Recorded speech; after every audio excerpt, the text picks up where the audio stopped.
Sir आवाज आ रही है। अच्छा जी। तो आप लोगों ने इफ्तारी कर ली होगी अच्छे तरीके से। आज हम पढ़ेंगे जी पाक स्टडीज को। पाक स्टडीज का आज हम पहला लेक्चर जो है वो रिवाइज करेंगे। इसका जो है मैंने रिकॉर्डेड लेक्चर जो है वो आप लोगों के साथ शेयर किया हुआ है, लेकिन उसको आज हम मजीद जो है वो रिवाइज करने की कोशिश करेंगे। होप सो हमारे से वो रिवाइज हो जाए। तो चलिए हम शुरू करते हैं।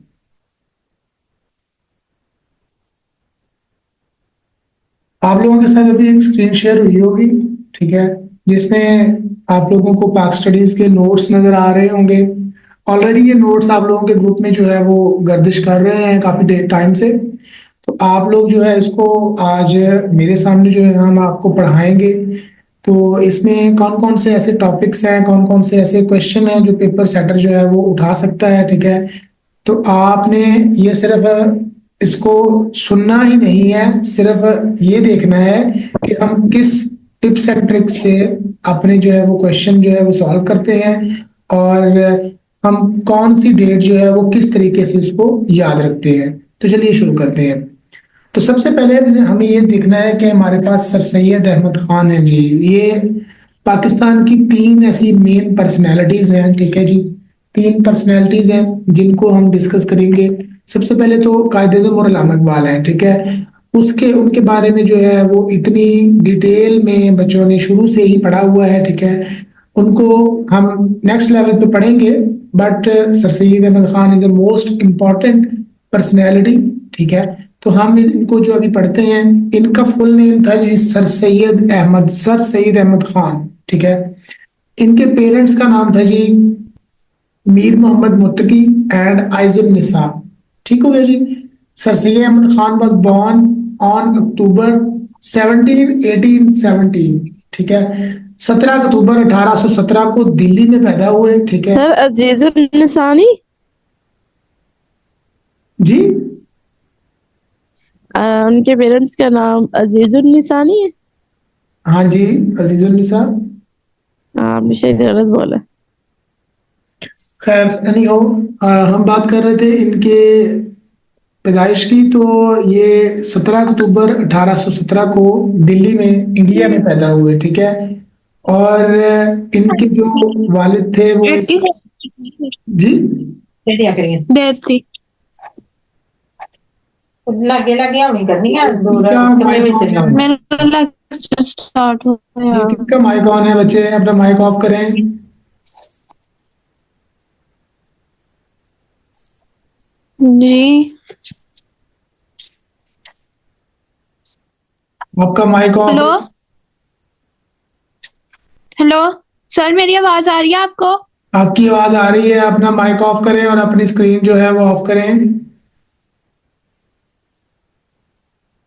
स्क्रीन ऑफ करनी है सर, वो कहाँ से होनी है? हो गई है, मैंने कर दी है। काइंडली अपना जो है माइक वो ऑफ रखा करें, तो इस तरह फिर डिस्टॉर्शन पैदा होती है बच्चे। आप लोग जो है वो इस चीज को नोट डाउन किया करें, ठीक है।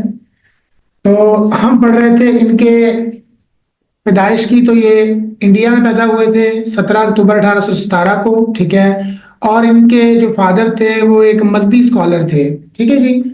और Mir Mohammad Muttaqi was noble man in the Mughal court. वो एक एक अच्छी पोस्ट पे थे मुगलिया दरबार में। मुगलिया जो वहां की अदालत थी, उस वक्त की अदालत थी, वहां पर एक अच्छे पोस्ट पर वो फाइज थे। ठीक हो गया जी। उसके बाद फिर हमारे पास आता है जी अर्ली कैरियर एंड जॉब।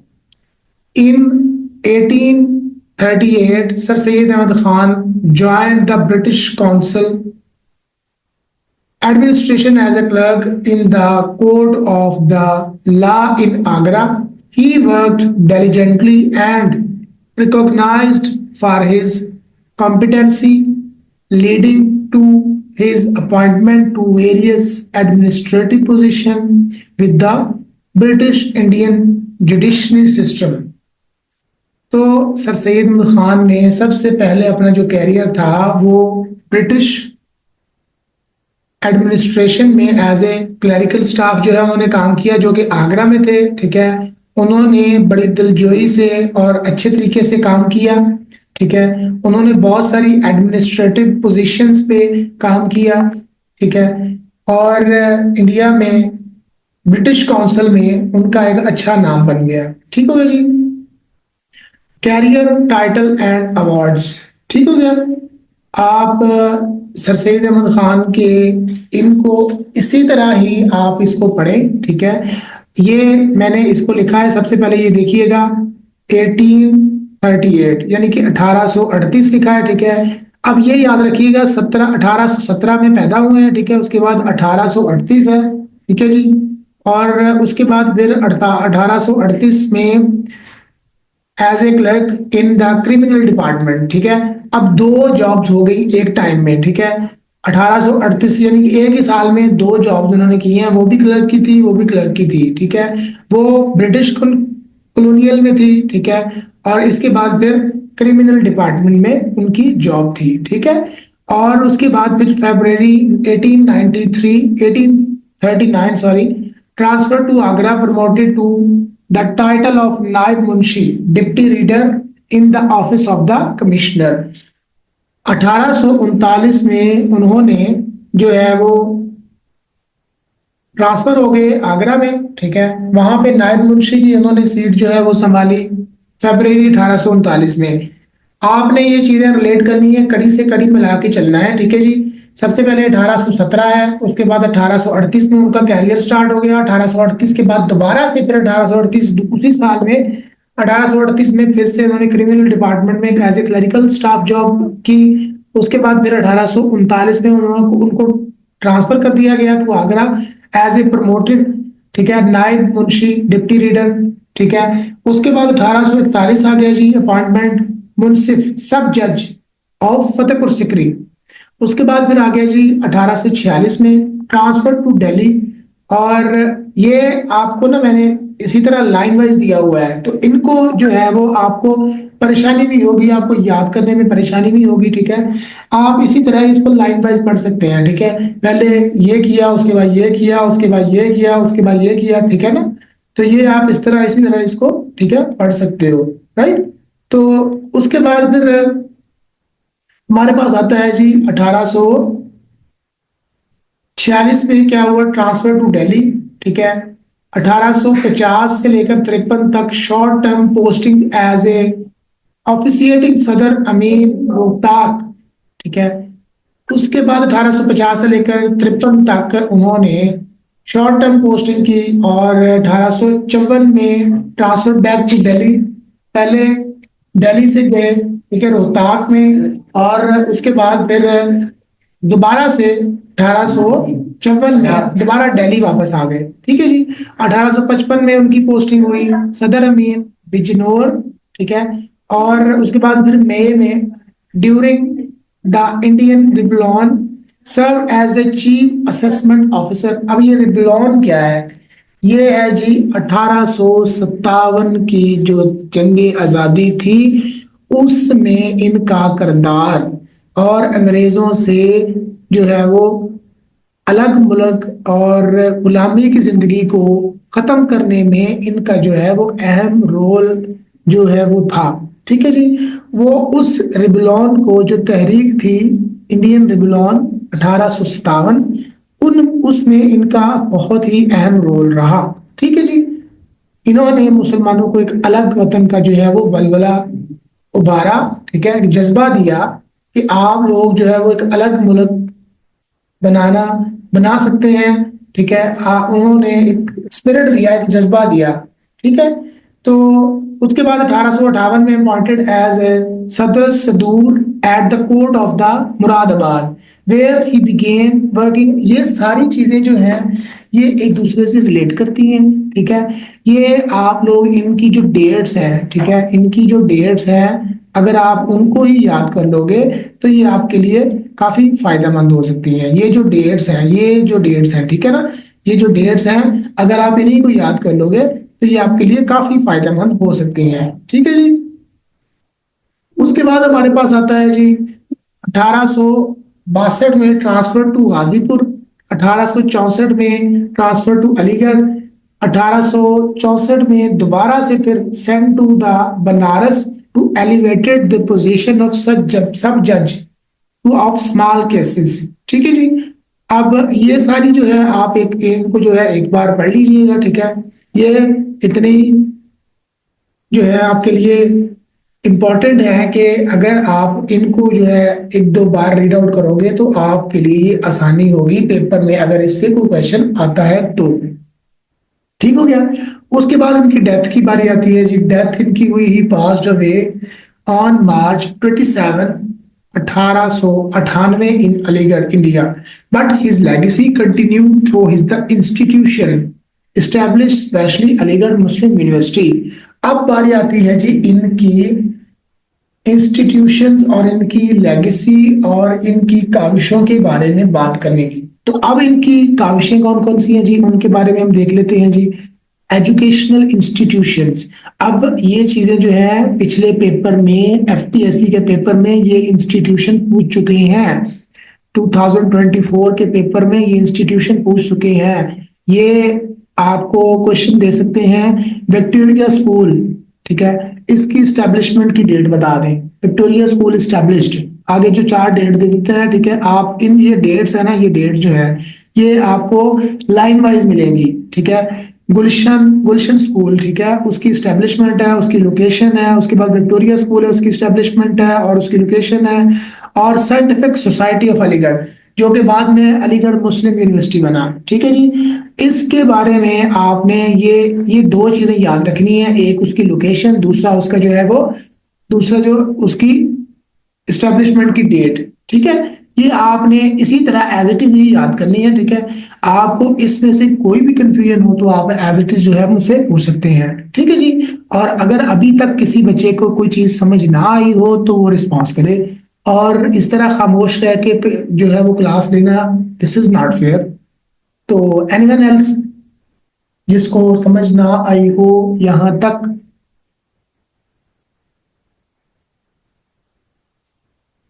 आ गई है सब। जी आगे चले। एनीवन एल्स, कोई और बच्चा?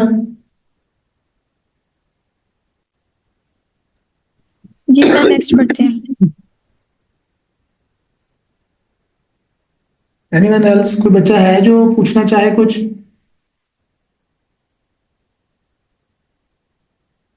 जी तहसीन पूछें। तहसीन आजम। जी इकरा, आप क्लास में हैं? जी सर क्लास में हूँ। तो पूछ नहीं रहे आप? आपको सब कुछ क्लियर है? सर समझ तो आ गई है। ठीक है।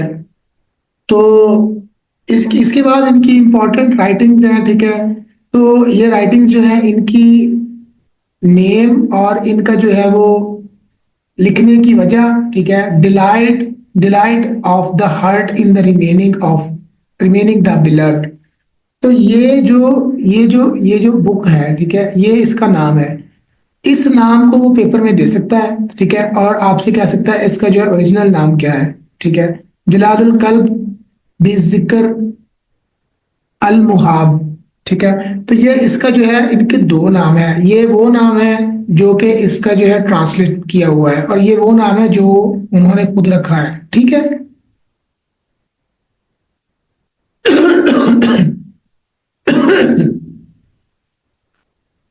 तो इसकी जो पब्लिकेशन डेट है वो 1842 है। ठीक है, और इनकी जो केस है, इनके लिखने की वजह क्या है, वो biographical sketch of prophet Mohammad सल्लल्लाहु अलैहि वसल्लम। It was in line with the reformist idea of Shah Waliullah and aim to provide the positive perspective on the life of prophet Mohammad सल्लल्लाहु अलैहि वसल्लम। अब ये जो है इसमें 2 चीजें इंपॉर्टेंट है। एक तो ये कि delight of the heart in the remaining the beloved. ये चीज आपको अगर पेपर में 100% ये पेपर में क्वेश्चन देता है। वो क्यों देता है? क्योंकि इसमें 2 पर्सनैलिटीज का जिक्र है। उन्होंने ये बुक जो है वो मोहम्मद सल्लल्लाहु अलैहि वसल्लम की जिंदगी के ऊपर, उनकी बायोग्राफिकल स्केच के ऊपर जो है वो बनाई है, ठीक है, लिखी है। तो इस तरह दो शख्सियात का जो है मुवाजना किया जा रहा है। तो इस तरह जो है ये बहुत ही इंपॉर्टेंट पॉइंट है, इसको नोट डाउन कर लें कि 1842 में delight of the hearts in the remaining of beloved, ठीक है, ये बुक लिखी गई थी 1842 में, जिसके बारे में मोहम्मद सल्लल्लाहु अलैहि वसल्लम की जिंदगी को डिस्कस किया गया, जो कि किन्होंने डिस्कस किया, सर सैयद अहमद खान ने, ठीक है। उसके बाद है जी Tohfa Hasan, the gift of Hasan. Year publication 1844 है। मैंने आप लोगों के लिए ये आसानी की है कि आप लोग जो है, जितने बच्चे जो है वो भी सुन रहे हैं मुझे या देख रहे हैं, तो मैंने ये आसानी की है कि आपके लिए ये डेट्स जो हैं वो उनको ऊपर नीचे मैंने नहीं किया, ठीक है। आप यहाँ से देख सकते हैं 1859 है, ठीक है, उसके बाद 1863 है, फिर 1864 है, 66 है, फिर उसके बाद 75 है, 77 है, उसके बाद फिर 1920 है। इसी तरह हमारे पास 1842 है, उसके बाद फिर 1844 है, और इसी तरह फिर हमारे पास नेक्स्ट जो है वो कलमाते हक जो है 1849, और इसकी जो है वो काज क्या थी, ठीक है। और इसी तरह फिर उसके बाद फिर 1850 में कौन सी बुक लिखी गई, और उनकी जो है वो पब्लिकेशन या उसके काज क्या थे। Sir Syed Ahmad Khan expressed his opposition to certain the religious practices and belief that the considered to be innovation not in line but with the authentic sunnah of the prophet। अब यहाँ पे the sunnah and the rejection of innovation, बहुत सारी इनकी books इस्लाम के ऊपर है, ठीक है। कलमाते हक जो है वो भी इस्लाम के ऊपर है, और ये जो द सुन्ना and the rejection of the innovation, ये भी इस्लाम के ऊपर है। और यहाँ पे ये इन्होंने एक्सप्लेन किया है कि बहुत सारे जो इस रिलीजन्स हैं, ठीक है, जो मजहब इस्लाम के अलावा जो मजाहिब हैं, ठीक है, उनमें किस तरह के जो है वो तौर तरीके पाए जाते हैं, और हज़रत मोहम्मद सल्लल्लाहु अलैहि वसल्लम की जो सुन्नत है उसके मुताबिक जो है वो मुसलमान कैसे जो है वो अपनी लाइफ स्पेंड कर सकते हैं। इफ हमारे पास नेक्स्ट जो बुक है जी वो है 1852 में जो है वो शाया हुई थी, ठीक है, और उसका जो काज था, in this work the Sir Syed defended the Sufi practices of tasawwur shaikh which involve the visualizing one the spiritual guide। he aimed to provide a theological basics of these practices। Sir Syed Ahmad Khan ने इस बुक में जो है वो एक इंसान को जो है फॉलो किया है, जो कि सूफी इंसान थे, जो कि उनके उस्ताद भी थे, ठीक है। उनकी ताजीमात और उनकी जो है वो गाइडेंस को फॉलो करते हुए उन्होंने ये बुक लिखी है, ठीक है, जिनमें उन्होंने थॉरली जो है वो तमाम तरीकाकार को फॉलो किया है, ठीक है जी। उसके बाद फिर तफसीरुल कुरान आ गया जी 1877 से लेकर 1904 तक, ठीक है। तफसीरुल कुरान का मतलब तो आप लोग सब जानते हैं कि कुरान पाक की तफसीर, तर्जमा, तफसीर, और उसके बाद जो है वो उनको पढ़ने का तरीकाकार, यानी कि अरबी को कैसे जो है प्रोनाउंसिएशन जिसे हम कहते हैं, ठीक है, प्रोनाउंसिएशन कैसे की जा सकती है। और उसके बाद इसका जो ईयर ऑफ पब्लिकेशन है वो 7 volumes publish between the 1880 and 1904। इसकी 7 जिल्दें पब्लिश हुई हैं 1880 से लेकर 1904 तक। 1880 से लेकर 1904 तक जो है इसकी 7 जिल्दें पब्लिश हो चुकी हैं, ठीक है जी। उसके बाद हमारे पास आता है जी असबाबे बगावत Hind, the case of Indian revolt. अब ये इंडियन रिवॉल्ट जो है इसके बारे में इन्होंने काफी कोशिशें की हैं, ठीक है। इंडियन रिवॉल्ट एक बुक थी जो कि असबाबे बगावत हिंद है, ठीक है। इसकी पब्लिकेशन जो है वो 1859 में हुई। 1857 में जो है वो जंग आज़ादी हुई और 1859 में इनकी पब्लिकेशन हुई। In the response of the Indian Rebellion of 1875 or 1857, Sir Syed analyzed the cases of unparasing, he attributed the religion of the various political, social, administrative factor challenging to the prevailing the nations about the its cases.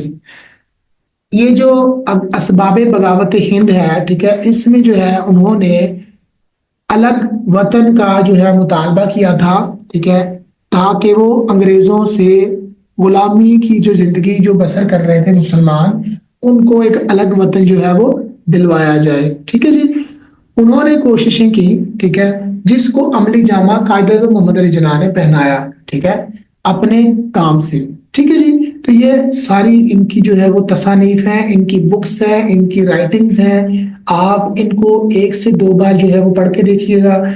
इसमें कुछ नहीं करना, आपने सिर्फ आपने 2 से 3 चीजें याद रखनी है। फर्स्ट आपने ये याद रखना है कि उसका नाम क्या था बुक का, और वो बुक कौन से साल में पब्लिश हुई थी, उसका जो है वो काज है या क्यों लिखी गई या वट एवर, उसके बारे में थोड़ा सा रीड आउट कर लें। ठीक है, ये आपको कह रहा हूं कि जस्ट रीड आउट, ठीक है, याद करना ये कंपलसरी नहीं है, जस्ट इसको रीड आउट कर लें कि वो क्यों लिखी गई थी, या आप उसके नेम से रिलेट करके उसको याद कर लें। ठीक है जी, ये इनकी बुक्स हैं। ठीक है, और इनकी बुक्स के बाद फिर मैंने कुछ पास्ट पेपर के क्वेश्चन भी ऐड किए हैं। ठीक है, सब सुन रहे हैं मुझे? जी सुन रहे हैं। मैंने आप लोगों के साथ कुछ क्वेश्चन जो है आपकी स्क्रीन पे शो हो रहे होंगे, आपने जो है वो अभी लेक्चर पढ़ा है। ठीक है, उस लेक्चर में आप लोगों ने कितनी चीजें जो है वो अभी जस्ट स्किमिंग और स्कैनिंग से जो है वो अपने माइंड में बिठाई हैं। तो क्या ऐसा मैं कह सकता हूँ कि sir Syed Ahmad Khan when was sir Syed Ahmad Khan was born? तो इनमें से कोई ऐसा ऑप्शन है जो आप ठीक कर सकते हो? First one. First one. तो कोई और है जो बता सकता है? आयशा? सर 1817। 1817। अच्छा जी। Which educational institute by Sir Sayyid Khan is now known as Muslim Aligarh University? अब यहाँ बहुत सारे बच्चे फंसेंगे, कोई है जो बताएगा?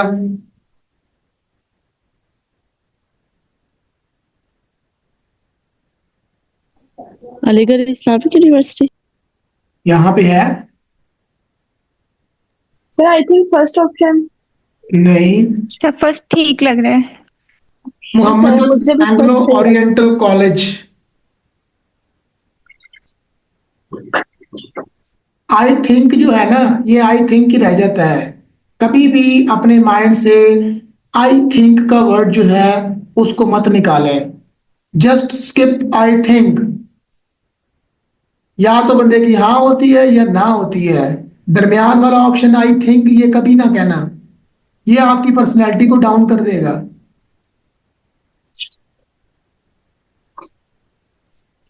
जी आयशा, क्या आप जी सहमत हैं सर। इस बात से? Yes sir.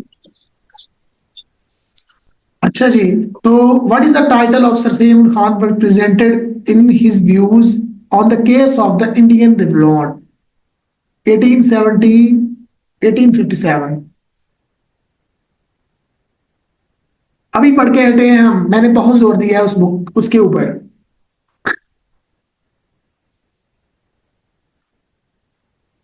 जी किंजा? 1857 वो जो जंग आजादी हुई थी, आई थिंक ये वही चीज है। उसका नाम बताए ना, उनके व्यूज में उनका नाम क्या था? अभी याद नहीं हुआ सही तरह से, दोबारा अगेन देखेंगे तो सही क्लैरिटी हो जाएगी। The revolt, Sir, everyone- revolt and its causes. Revolt जो है वो जंग आजादी है, इसके बारे में मैंने नीचे जो है आप लोगों के लिए लिखा हुआ है, ये देखें, ये जो है ये उर्दू में जी सर। ये मैंने लिखा हुआ है सारा ना, ये अभी आपको जस्ट वेट एंड वॉच। आप लोगों के साथ मैं भी अभी कुछ शेयर करता हूँ कि मैंने जंग आजादी जो है बगावत हिंद जो है वो उर्दू में भी आप लोगों के लिए लिखा हुआ है। ठीक है, आप जो है जब इसको रीड आउट करोगे, जब पढ़ोगे, तो आपको ये बेहतर तरीके से समझ आ जाएगी। ठीक है, जब आप पढ़ोगे तो देखिए ऐसा है कि आप लोग छोटे बच्चे तो नहीं हो कि आप लोगों को पकड़ पकड़ के बताया जाए कि आप लोग पढ़ लो पढ़ लो पढ़ लो। ये चीजें जो है ना, ये ईस्ट इंडिया कंपनी हो गई, ठीक है। और उसके बाद फिर ईस्ट इंडिया कंपनी के बाद हमारे पास क्या आता है जी, कुछ क्वेश्चन ये रहा, इंडियन रेबेलियन 1857, ठीक है, 1857, ये इंग्लिश में हो गया, ठीक है। ये हमारे पास हिंदुस्तानी बगावत 1857, समझ आई आपको? इसको आपको समझने और पढ़ने का अभी कोई फायदा नहीं होगा, क्योंकि ये जो है हम कड़ी से कड़ी मिला के चलेंगे। आपको सिर्फ ये नोट डाउन करवाने का मकसद ये था कि सर सैयद अहमद खान ने इसके लिए काफी कोशिशें की, ठीक है। और उसके बाद फिर हमारे पास सर सैयद अहमद खान में और भी इनकी जो है वो ये पास पेपर्स के क्वेश्चन जो हैं ये मैंने लिखे हुए हैं, ठीक है। आप इनको जो है वो गो थ्रू कीजिएगा और इनको एक पहले जो है कंप्रीहेंसिव पैरा जो है, जैसे इंग्लिश का पैरा होता है, पहले उसको पढ़ने की कोशिश कीजिएगा, फिर उसके बाद इसको सॉर्ट आउट करने की कोशिश कीजिएगा। ये आपके जो है वो सिलेबस में आपको सेंड किया गया है, ठीक है। और फिर आप इसको ना याद कीजिएगा और खुद से करने की कोशिश कीजिएगा। अगर खुद से करेंगे तो आपके ये माइंड में जरूर बैठ जाएगा, ठीक है जी। और कोई बच्चा जो है मुझे सुन रहा है, और कितने बच्चे जो प्रेजेंट हैं मुझे बताएं। उसके बाद फिर हमारे पास अर्ली हिस्ट्री है जी। अर्ली हिस्ट्री को आज हम स्टार्ट नहीं करेंगे क्योंकि हमारे पास टाइम जो है वो काफी लिमिटेड है। आज हम इसी टॉपिक के ऊपर जो है बहस वो खत्म करते हैं। इसके बाद हम नेक्स्ट जो है वो कल पढ़ेंगे जी अर्ली हिस्ट्री। उसमें मोहम्मद बिन कासिम और 5 सल्तनतें आएंगी, ठीक है, जिनके बाद जो है वो मुगलिया सल्तनत शुरू हुई थी, ठीक है। उनके बारे में हम डिस्कस करेंगे कि वो सबसे पहले कौन सी सल्तनत आई, उसके बाद फिर कौन सी आई, फिर कौन सी आई, फिर लास्ट पे जो है वो कौन सी थी। उसके बाद फिर मुगलिया सल्तनत का दौर शुरू हो गया। जब मुगलिया सल्तनत का दौर शुरू हो गया उसके बाद आप इसको सिर्फ कहानी की तरह सुन लें, पढ़ेंगे हम नेक्स्ट फिर कल ही पढ़ेंगे, ठीक है। उसके बाद जब मुगलिया सल्तनत शुरू हो गई तो मुगलिया सल्तनत के स्टार्ट में ही जब टाइम थोड़ा सा जो है वो with the passage of time, मुगलिया सल्तनत के थोड़ा सा मिड में जब शाहजहां था, ठीक है, तब अंग्रेज जो है वो इंडिया में आए, ठीक है। आए तो वो ट्रेडिंग के लिए थे, लेकिन उन्होंने अपनी अक्लमंदी और सूझबूझ से ट्रेडिंग की बजाय वो इंडिया के मालिक बन गए, ठीक है। और मालिक बनने के साथ साथ उन्होंने पहले जो है वो इंडिया को टैक्स देते थे, अपनी जो ट्रेड करते थे उस ट्रेड का टैक्स जो है वो इंडिया को पे करते थे। फिर कुछ टाइम के बाद एक और पागल बादशाह आ गया, ठीक है, उसने जो है उनके टैक्स ही माफ कर दिए। उनके जब टैक्स माफ हुए तो फिर क्या हुआ जी, जब टैक्स माफ हुए तो वो और जो है वो मजीद फ्री हो गए, ठीक है, फ्री ऑफ कॉस्ट चलने लगे। तो ये सारी जो है वो आपके लिए एक लुबेलबाब मैंने आपके लिए छोड़ दिया है। इसको आप लोगों ने सिर्फ पढ़ना है, सोचना है और फिर इसके बारे में जो है वो खुद से क्वेश्चन बनाने हैं कि ये भी क्वेश्चन बन सकता है, ये भी बन सकता है, ये भी बन सकता है, तो ये भी बन सकता है। Is that right? और इसके बाद फिर हम ये उम्मीद है कि हमारा 4 से 5 दिन में ये जो है वो पाक स्टडी हमारी क्लियर हो जाएगी, ठीक है। उसके बाद फिर हम जनरल नॉलेज को स्टार्ट करेंगे, ठीक है।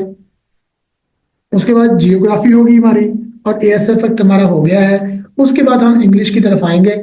इंग्लिश के हमारे 3 से 4 टॉपिक हैं वो हमारे इजीली कवर हो जाएंगे। तो ये हमारा ऑल ओवर जो सिलेबस है वो कवर अप हो जाएगा। तो इसमें आपको अभी तक जो कोई भी परेशानी है या कोई भी कंफ्यूजन है, आप विदाउट एनी हेजिटेशन जो है मुझसे पूछ सकते हैं। तो जी कोई एनीवन एल्स बच्चा है जो पूछ सकता है, क्वेश्चन ऐसा हो जो पूछना चाह रहा हो?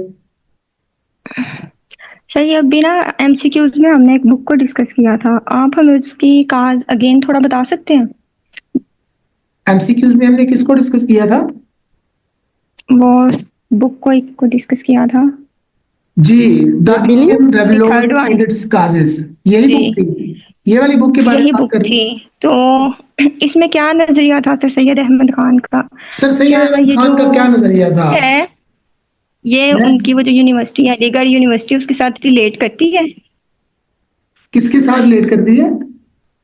अलीगढ़ यूनिवर्सिटी जब बनी थी, जी जी। क्या वो इस नजरिए के बाद बनी थी या इससे पहले थे, या इनका कुछ लिंक है? नहीं, कोई लिंक नहीं है। ये जो है, इनकी जो तसानीफ है वो 1860 से स्टार्ट हुई थी, ठीक है। जो मेन जो है वो, सॉरी, इंस्टीट्यूशन जो है, ठीक है, उनके इंस्टीट्यूशंस की बात हो रही है ना। तो जो अलीगढ़ यूनिवर्सिटी है वो तो बाद में बनी थी, पहले वो कॉलेज था, ठीक है। वो कॉलेज था, जी। उसको बाद में जब उनकी डेथ का टाइम नजदीक आ गया तब वो अलीगढ़ यूनिवर्सिटी बनी थी, बल्कि डेथ के बाद बनी थी, ठीक है ना। समझ रहे हो ये बात? थोड़ा कंफ्यूज कर जी। और ये जो इंडियन रिवॉल्ट है और इसके काजेज हैं, इसके ऊपर इन्होंने चर्चा की थी कि वो जो अंग्रेज थे वो कहते थे कि हम इंडिया के मालिक हैं, अगर कोई यहाँ पे आया तो हम उससे टैक्स लेंगे, ठीक है, आप लोग बाप हो इंडिया के। तो यही चीज जो है सर सैयद अहमद खान को चुभती थी कि मुसलमान जो है उन्होंने 700 साल जो है वो इंडिया पे राज किया, तो कैसे वो अंग्रेजों को अपने ही एरिया पे, अपनी जगह पे काबज होने दे दे।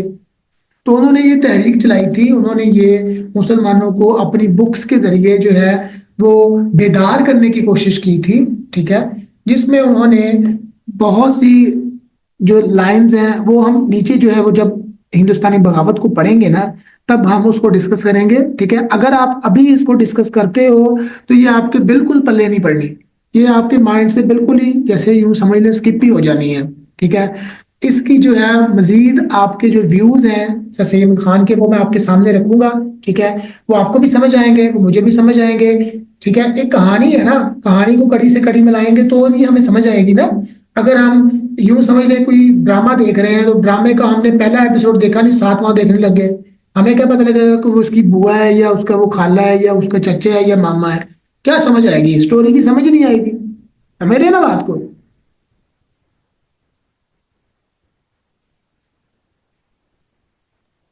जी ठीक है। हम इसके बारे में मजीद पढ़ेंगे जरूर, ठीक है। वन बाय वन लेके चलेंगे, ठीक है। आगे हमने सिर्फ और सिर्फ वो बातें ही करनी है, ये लिखा हुआ है, ये आपने जो है वो मेरी बातें सुन लेनी है, उस कॉन्सेप्ट को अपने माइंड में बिठा लेना है। लिखा हुआ जरूर है, आपने मेरी बातों को जो है अपने माइंड में बिठा लेना है। जैसे वो क्या उसे कहते हैं कि अगर दो बंदे आपस में बैठे हों तो वो आपस में अपनी बातें कर रहे हैं, अच्छा मैंने आज ये किया, मैंने ये किया, तो मैंने ये किया, तो रात में अगर वही बंदा उससे दोबारा से पूछे, अच्छा मैंने यार तुम्हें ये बताया था, क्या मैंने ये बताया था, तो वो चीजें जो है वो माइंड में बैठ जाती हैं। ऐसे जो पढ़ना है ये माइंड में कभी नहीं बैठेगा। पढ़ना जो है, कोई भी स्टूडेंट है, एनीवन एल्स लाइक मी, मैं भी अगर मैं अपने बारे में कहूँ तो मैं भी ऐसा ही हूँ। अगर पढ़ने की बारी बात है तो हम माइंड के ऊपर प्रेशर ले लेते हैं, हम माइंड के ऊपर जो है प्रेशराइज हो जाते हैं, माइंड को प्रेशर में जो है वो सर्व करते हैं, तो ऐसी पॉसिबिलिटी नहीं होती। आप जब किसी भी चीज को रिलैक्स माइंड से एक कहानी की तरह पढ़ोगे तो आपको बिल्कुल जो है एक्यूरेट मीनिंग की समझ आएगी। Is that clear? जी सर। जी तमीना, आप खामोश हैं कब से, मैं नोट कर रहा हूं कि सिर्फ दो बच्चे ही बोल रहे हैं, आप क्यों नहीं बोले? सर मैं लेक्चर सुन रही थी। अच्छा माशाल्लाह, आप अच्छे तरीके से व्यू करें, ठीक है। कोई भी आपको परेशानी कंफ्यूजन है तो आप जो है वो इसी तरह जो लाइव लेक्चर में, ये लाइव क्लास लेने का मकसद क्या है? आप लोगों को मैंने रिकॉर्डेड लेक्चर जो है वो ऑलरेडी जो है वो ग्रुप में सेंड किए हुए हैं। लाइव क्लास लेने का मकसद ये है कि आप लोग जो है अपना कॉन्फिडेंस जो है उसको बिल्डअप करें, अपने कॉन्फिडेंस को मजीद जो है वो एक्सप्रेस करें, ठीक है। आपने फॉर एग्जांपल अल्लाह करे आप लोग सब जो है वो एएसएफ में जो है वो भर्ती हो जाए, तो जब आपका इंटरव्यू होगा, 30 मार्क्स का इंटरव्यू है आपका, तो क्या आप जो है इंटरव्यू क्लियर कर पाओगे? आप वहां पे बैठ के थर थर कांपोगे? इंसान ही है ना वो भी। आप लोग अगर अपने घर में बैठ के नहीं बोल रहे तो एक चार दीवारी में जिसके जहां पर 4 से 5 बंदों का पैनल आपका इंटरव्यू ले रहा होगा, तब वहां पे क्या करोगे आप? बताइए ना मुझे, तो वहां पे क्या करोगे? जी इकरा, मैं आपसे पूछना चाह रहा हूँ, आपसे मुखातिब हूँ, किन्जा आपसे भी मुखातिब हूँ, आयशा आप बताएं, तहसीन आप भी मुझे जरा बताएं कि आप अपने घर में जो है वो कंफर्टेबल नहीं फील कर रहे, तो आया कि आप 5 से 6 बंदों के बीच में कंफर्टेबल फील करोगे? अगला बंदा जो है उसके वो लिए आपको मुंह में अपने थोड़ी डाल कॉन्फिडेंस को देगा। बिल्ड करना पड़ेगा। मुंह में कोई भी नहीं डालता, अपने कॉन्फिडेंस को बिल्ड करे, जो आता है उस वक्त बोले। बिल्कुल बोले। मैं तो अगर आप ऑलरेडी दे बेशक चुकी हूँ, बेशक आप ये मैं देखें ना, ऑलरेडी इंटरव्यूज दे चुकी हूँ। आप लोग सिर्फ ये भी देखें, बेशक आप बेशक गलत बोल दें, ठीक है, आपकी इस्लाह होगी। नॉट एवरीवन, ठीक है, हर कोई जो है वो सीखने के लिए आता है। इल्म बहुत वसी है, अगर आप सीखोगे तो ही आपको मिलेगा, ठीक है। जो ज्यादा बोलता है वो ज्यादा सीखता है। आप सिर्फ ये ना सोचो कि आपकी ये जो क्लास है ये आपकी और मेरी क्लास है, ये ना सोचो। ये जस्ट आप ये सोचो कि ये आपके लिए एक नॉलेज गेन करने का जरिया है, ठीक है जी। जी सर। आज का जो लेक्चर है हमारा इतना ही, ठीक है। मजीद अपडेट और लेक्चर्स के लिए जॉब्स अपडेट विद रहमान को सब्सक्राइब करें। और आप लोगों से मेरी एक गुजारिश है कि आप लोग जब लेक्चर को, जो रिकॉर्डिंग है उसको व्यू करते हैं, तो सिर्फ व्यू ही करते हैं, उसको मेरा ख्याल पढ़ते नहीं है। ऐसे ही है। ऐसे ही ऐसे ही। हाँ, तो आप उसको पढ़ा करें, ठीक है। और मजीद जॉब्स और अपडेट के लिए जो है हमारा व्हाट्सएप चैनल जो है उस पे आप लोग ज्वाइन हो सकते हैं, ठीक है। अपना बहुत सारा ख्याल रखिएगा। मिलते हैं नेक्स्ट लेक्चर में। अल्लाह हाफिज।